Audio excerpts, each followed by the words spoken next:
My favorite place with you, right? Is just snuggled in my garden, except today is really overcast and cold. I've got a sweater on. It's mid May in Los Angeles. It's supposed to be like warm beach time, ready to go. No, it's not. Um, so, what I want to talk about today is grace. I know it's kind of a missing component these days because it's like either you're empowered or you can be graceful and kind, right? One or the other. And I'm here to say, not true. Okay. It doesn't mean that, when you're graceful, it doesn't mean that you don't have, an occasional curse word. I remember Helen Mirren saying that, somebody said, what do you wish you'd done more of in your life? And she said, use the F word.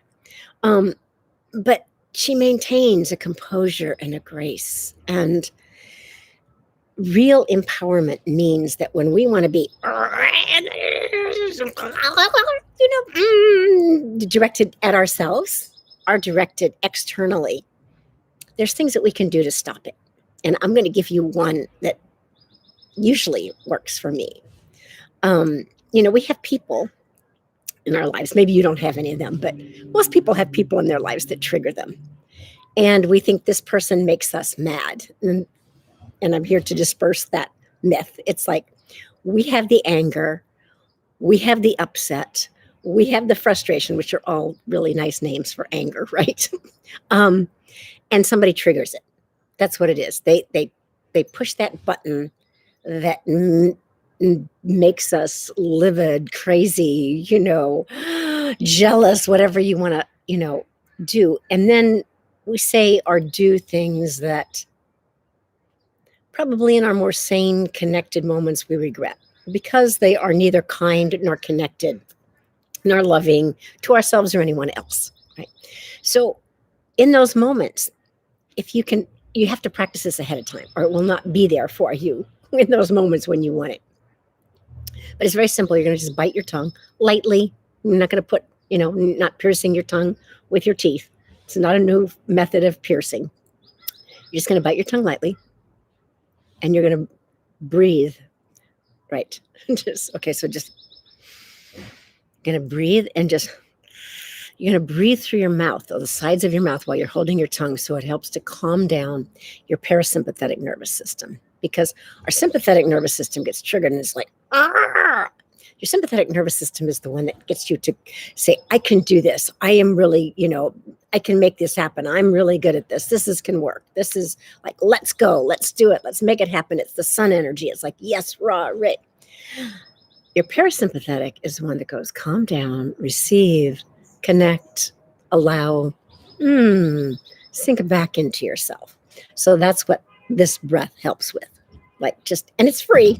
You can do this anytime you want, but you get to practice it ahead of time or it won't be there for you. So just, if you can, once you get this, if you close your eyes and do it, I want you to feel it because me telling you this means nothing until you do it yourself and you have the experience of what this really can do.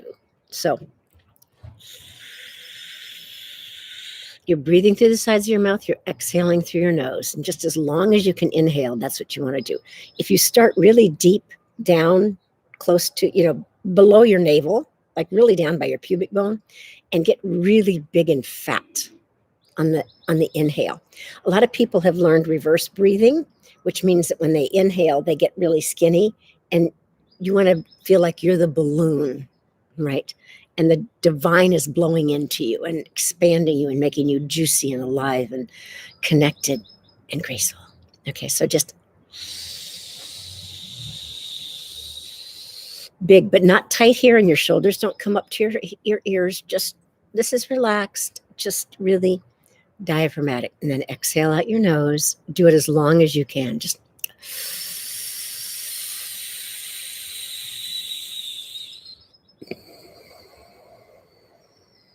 we're just practicing this. Then I'm going to show you how to use it. Okay.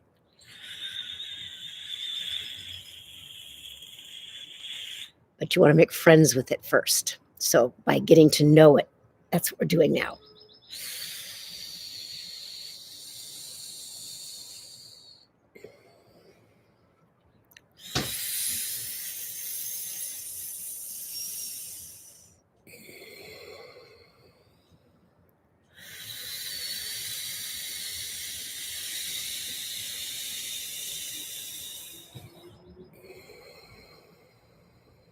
2 more times.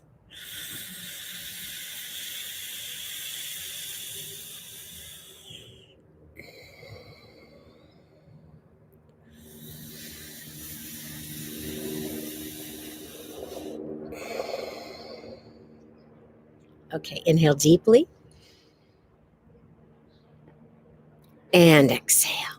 All right, so now when you want to like kill someone, all you're going to do is you're just going to just do that. And you can do it you don't have to close your eyes. You just, and exhale. And just try that like 3 times before you say anything.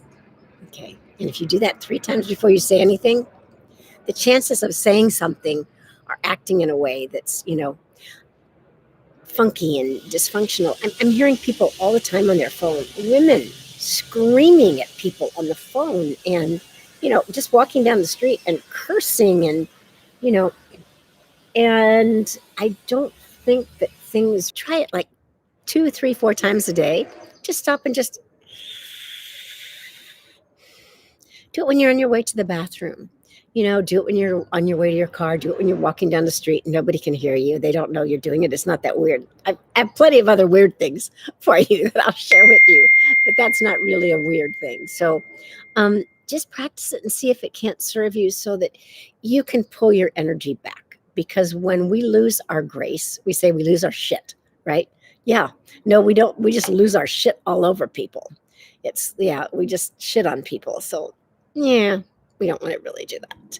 It's such a cleanup. Have you noticed if you really love the person that you're doing it with, there's a real cleanup afterwards. And if you don't, you can lose your job over this. You can lose so much.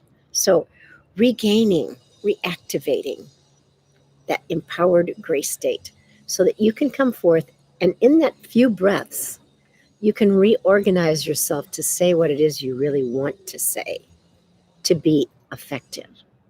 Grace and effectiveness really go together well. And we'll talk more about that next time. Okay. Love you. Bless you. Satnam.